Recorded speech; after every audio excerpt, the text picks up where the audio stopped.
Depuis des milliers d'années, Jérusalem est une ville enveloppée de pierres et de mystères. Sous ses rues étroites et ses murs anciens se cachent des couches d'histoire chacune empilées sur l'autre comme des chapitres dans un livre que personne n'a fini de lire. Au cœur de la ville se trouve la cité de David, la petite Crète où l'histoire du plus grand roi d'Israël est censée avoir commencé. La Bible nous dit que le roi David a conquis cette forteresse, l'a transformée en sa capitale et a construit un palais qui était le siège de son pouvoir. Mais pendant des siècles, les archéologues se sont demandé si c'était une vraie histoire ou juste une légende racontée pour inspirer des gens éparpillés. Fouille après fouille a donné des fragments des murs de la poterie des tunnels, mais aucun palais. Les chercheurs ont conclu que David n'était guère plus qu'un chef tribal, son prétendu royaume un village glorifié. Et puis est arrivée la docteure Eilat Mazar. Née dans une dynastie d'archéologues, elle a défié la convention académique. Là où d'autres considéraient la Bible comme un mythe, elle la lisait comme une carte. Sa quête n'était pas seulement de trouver des artefacts, c'était de prouver que les histoires écrites dans les Écritures avaient de la chair du sang et de la pierre derrière elles. Avant sa mort en 2021, elle a fait une confession. Elle croyait avoir trouvé les restes du palais du roi David, des murs massifs, des sceaux en argile portant des noms tout droits sortis des Écritures, et une forteresse qui correspondait à la description de la Bible. Pour certains, elle était une visionnaire. Pour d'autres, une rêveuse poursuivant des ombres. Mais ce qu'elle a révélé pourrait être ce qui s'est rapproché le plus de la vérité que nous ayons jamais découverte. L'histoire d'Eilat Mazar commence bien avant qu'elle ne prenne une truelle. Née à Jérusalem en 1956, elle a grandi entourée d'histoires non seulement dans le paysage de sa ville, mais aussi autour de la table familiale. Son grand-père Benjamin Mazar était l'un des archéologues les plus respectés d'Israël, crédité de fouilles révolutionnaires près du mont du Temple. Son travail a façonné les bases même de l'archéologie israélienne moderne. Pour Eilat, l'histoire n'était jamais juste des dats et des ruines. C'était une tradition familiale. Dès son jeune âge, elle a montré une fascination inhabituelle pour la Bible. Alors que la plupart des enfants lisaient les histoires de David et Goliath ou du temple de Salomon comme des fables, Eilat les absorbait comme des récits historiques, attendant d'être prouvés. Elle y voyait non seulement des leçons de foi, mais aussi des indices, des indications géographiques, des détails architecturaux et des miettes narratives qui pourraient mener à de vrais lieux enfouis sous sa ville. Au moment où elle était étudiante, il était clair qu'elle suivrait le même chemin que son grand-père. Pourtant, elle se distinguait aussi. Dans le monde académique, s'appuyer sur la Bible pour guider les fouilles était controversé. De nombreux chercheurs insistaient sur le fait que l'archéologie devait être indépendante, guidée uniquement par des preuves physiques. Pour eux, l'archéologie biblique était une phrase entachée, une pratique trop facilement colorée par la foi et la politique. Eilat n'était pas d'accord. Elle croyait que la Bible n'était pas simplement une littérature spirituelle, mais un document historique pas différent des inscriptions égyptiennes ou des tablettes assyriennes. L'ignorer, soutenait-elle, revenait à jeter l'un des enregistrements les plus précieux du Proche-Orient ancien. Sa conviction lui a valu à la fois des admirateurs et des ennemis. Dans les salles de cours, elle était souvent écartée comme naïve. Ses collègues murmuraient qu'elle poursuivait des légendes, mais sur le terrain, pelle à la main, elle était implacable. Pour elle, l'archéologie n'était pas seulement une carrière. C'était une mission pour combler le fossé entre les Écritures et la pierre. Cette mission s'est concentrée sur une figure, le roi David. Pour Eilat, prouver que le royaume de David était réel signifiait prouver que les grandes narrations de la Bible étaient ancrées dans l'histoire, pas dans le mythe. Elle ne cherchait pas de petites trouvailles. Elle voulait le palais, le cœur battant du règne de David. Si elle pouvait le découvrir, ce serait l'une des découvertes archéologiques les plus significatives de l'ère moderne. D'autres avaient essayé et échoué, mais Eilat avait quelque chose qu'il n'avait pas, à la fois obstiné, que la Bible elle-même contenait les directions. Pour comprendre la recherche de Mazar, il faut comprendre l'endroit sur lequel elle s'est concentrée, la cité de David. Aujourd'hui, c'est une crête étroite juste au sud de la vieille ville de Jérusalem, ombragée par le dôme brillant du rocher et les murs construits des siècles plus tard par des sultans ottomans. Mais à l'époque de David, vers le Xe siècle avant notre ère, cette crête était Jérusalem. Selon les Écritures, c'était à l'origine un bastion jébusite considéré comme imprenable. Les habitants se moquaient de David et de ses hommes, se vantant que même les aveugles et les boiteux pouvaient le défendre. Mais les Israélites ont trouvé une faiblesse, un puits d'eau qui menait de la source de Gihon à la ville. En se faufilant par cette ligne de vie, les hommes de David ont capturé la forteresse. À partir de ce jour, elle était connue sous le nom de Cité de David et de ses hautes hauteurs, un royaume a commencé à se répandre. Pour les archéologues, la cité de David a toujours été un aimant. Au XIXe siècle, l'explorateur britannique Charles Warren a creusé dans son socle cartographiant l'ancien système d'eau et identifiant ce qui est devenu connu sous le nom de puits de Warren. Ces découvertes ont donné le premier aperçu de l'ancienneté de Jérusalem. Un siècle plus tard, Kathleen Kenyon, l'une des archéologues les plus renommées de son temps, a fouillé dans la même crête. Sa conclusion a été dévastatrice pour les littéralistes bibliques. Elle a soutenu que Jérusalem à l'époque de David n'était rien de plus qu'un petit village collinéen. Pas de palais, pas de grand royaume, juste une modeste colonie.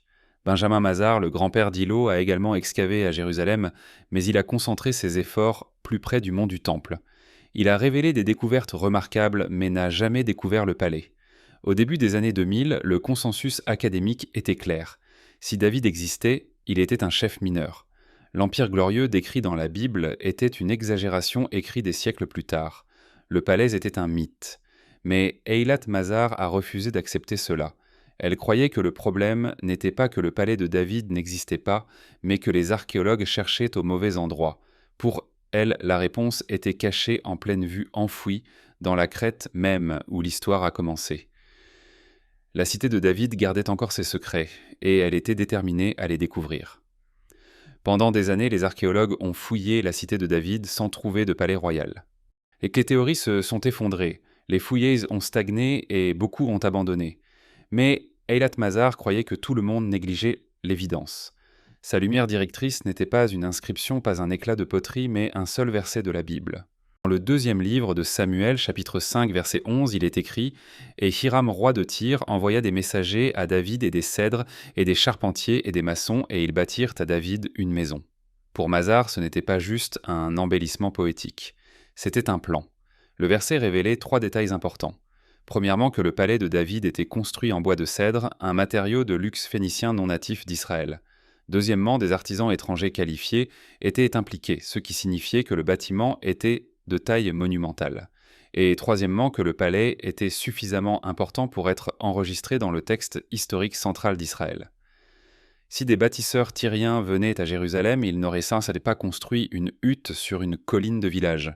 Ils auraient construit une résidence monumentale digne d'un roi. Ce seul verset a convaincu Mazar que le palais de David devait être à la fois réel et extraordinaire. Sa prochaine question était l'emplacement. Où, dans la cité de David, un tel bâtiment pourrait-il se tenir? Pour elle, la réponse était claire au point le plus élevé et le plus défendable surplombant la ville en dessous. Cet endroit était l'Ophel, la crête surélevée qui reliait la cité de David au mont du Temple. Sur cette crête se tenait la structure en pierre à gradins, une immense terrasse artificielle de pierre empilée dans une colline. Les archéologues avaient longtemps débattu de son utilisation. Certains disaient que c'était juste un mur de soutènement. D'autres croyaient que c'était une partie d'une forteresse. Mais dans la Bible, il y a une référence au Milo, une grande structure de soutien que David et Salomon ont fortifiée. Pour Mazar, la structure en pierre à gradins et le Milo biblique n'étaient qu'une seule et même chose. Et si cela était vrai, alors le palais aurait été construit juste au-dessus. Ses collègues ont rejeté l'idée. Ils l'ont averti qu'elle s'appuyait trop sur la Bible, laissant la foi obscurcir son jugement. Mais Eilat voyait les choses différemment. Si nous traitons la Bible comme tout autre document historique a-t-elle un jour soutenu, elle peut nous guider vers les pierres enfouies. En 2005, elle a décidé de mettre sa théorie à l'épreuve. Elle a demandé la permission de fouiller au sommet de la structure en pierre à gradins. Beaucoup dans la communauté archéologique ont regardé avec scepticisme, certains même avec amusement. Pourrait-elle vraiment trouver le palais de David sur la base d'un seul verset des Écritures? Eilat ne se souciait pas de ce qu'il pensait. Elle avait son emplacement, elle avait son équipe et elle avait sa conviction. La cité de David était sur le point de révéler ses secrets. L'été à Jérusalem peut être brutal. L'air est sec, le soleil brûle les collines et les pierres elles-mêmes rayonnent de chaleur comme des fours. Mais en 2005, rien de tout cela n'importait à Eilat Mazar et à son équipe alors qu'ils commençaient leur fouille la plus ambitieuse à ce jour. Ils ont installé leur camp à la limite nord de la cité de David, juste au-dessus de la grande terrasse de pierre qui avait intrigué les archéologues pendant plus d'un siècle. Mazar croyait qu'elle se tenait sur le seuil des pierres du palais du roi David. D'autres se moquaient, mais elle avançait. Le travail était minutieux. Des couches de poussière de décombres et des siècles de maisons effondrées devaient être dégagées. Chaque pierre était cataloguée. chaque fragment de poterie soigneusement brossé et emballé. L'archéologie, malgré son image romantique, est un travail lent et épuisant. Les progrès se faisaient saut par saut, et puis au fur et à mesure que les jours se transformaient en semaines, quelque chose d'inattendu commençait à apparaître. Sous les débris, l'équipe a découvert des murs. Des murs épais, pas ceux utilisés pour des maisons ordinaires, mais des murs faits de pierres massives et bien taillées. Ils s'étendaient profondément dans la colline, formant le contour d'une structure différente de tout ce qui était ordinaire.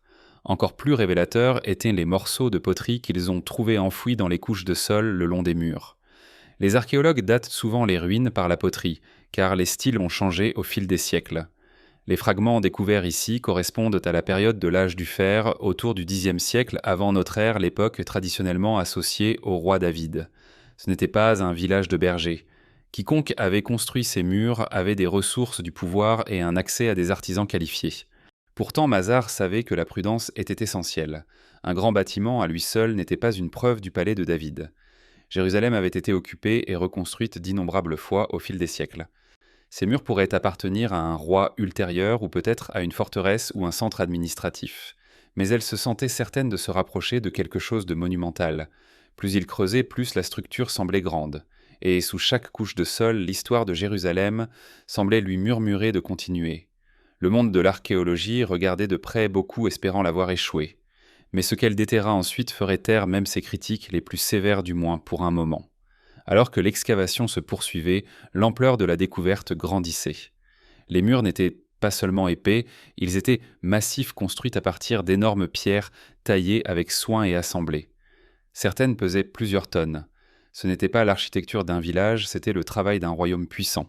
La disposition révélait l'empreinte d'un bâtiment monumental bien plus grand que tout ce qui avait été précédemment découvert de cette période à Jérusalem. Il y avait des signes d'un bâtiment de porte et ce qui pouvait être une tour défensive. La structure dominait le paysage commandant la crête au-dessus de la cité de David. Mazar l'a appelée la grande structure en pierre, mais pour elle c'était plus que grand.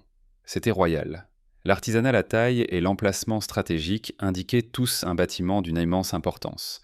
Pour la première fois, la possibilité d'un véritable palais davidique n'était plus une fantaisie. C'était le genre de structure décrite dans 2 Samuel, un palais digne d'un roi. Les fragments de poterie fournissaient des preuves de datation critique.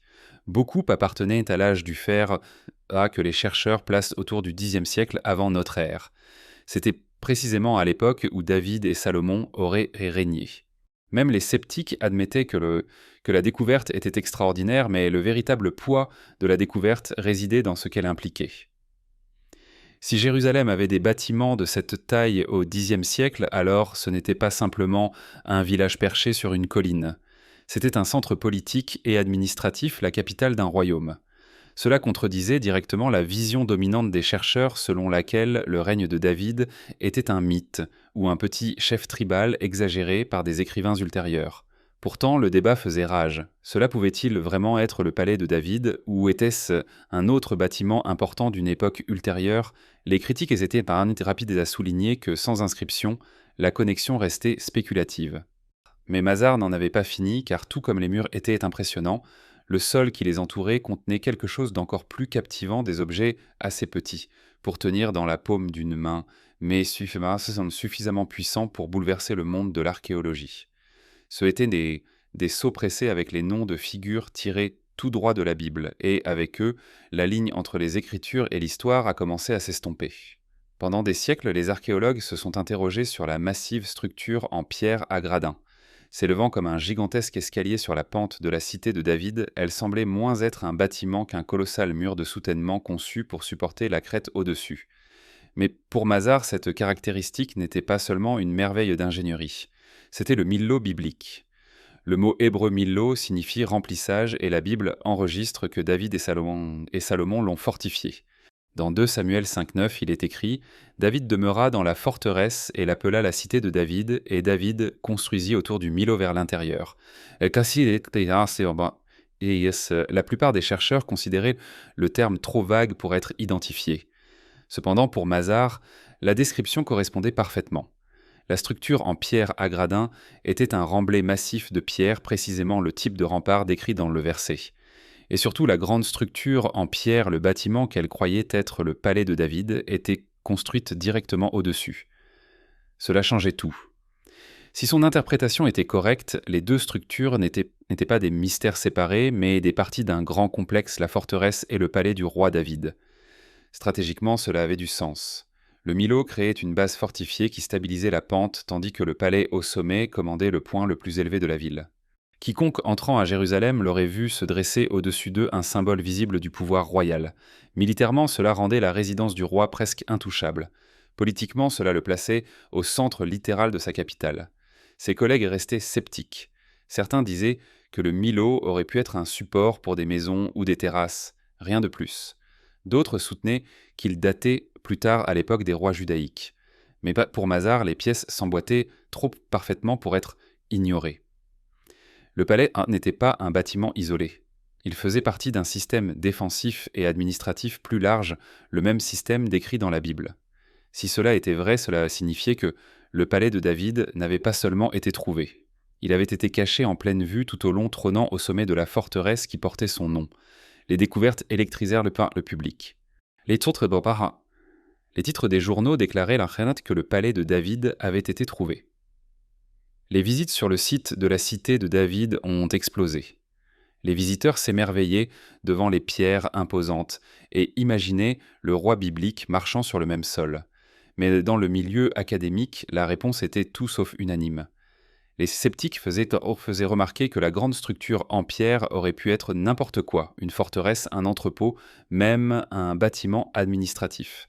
Sans inscription disant que c'était le palais du roi David, la revendication restait spéculative. Certains soutenaient que la datation était incorrecte, insistant sur le fait que Jérusalem n'atteignait pas une échelle monumentale avant le IXe ou même le VIIIe siècle, avant notre ère, plus tard que le règne supposé de David. De leur point de vue, les preuves de poterie pouvaient tout aussi bien correspondre à ces siècles ultérieurs. D'autres suggéraient que le bâtiment aurait pu appartenir à un roi différent, peut-être l'un des descendants de David. Oui, c'était grand. Oui, c'était ancien. Mais était-ce celui de David? C'était le sceau qu'il refusait de faire. Le sceau, lui aussi, a été examiné de près. Les critiques ont noté que les sceaux d'Ézéchias, de Gédalia et de Jéhukal appartenaient au 7e et 8e siècle avant notre ère, pas au 10e.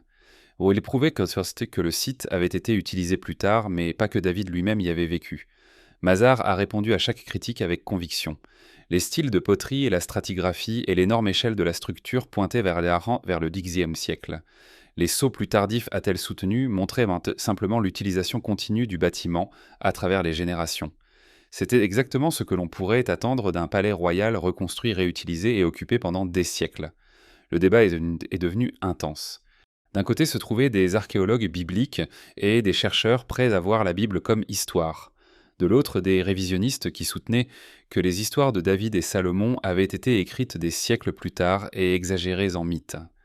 Le travail de Mazar a forcé un changement dans la conversation. La question n'était plus de savoir si David existait, mais de savoir à quel point il était puissant.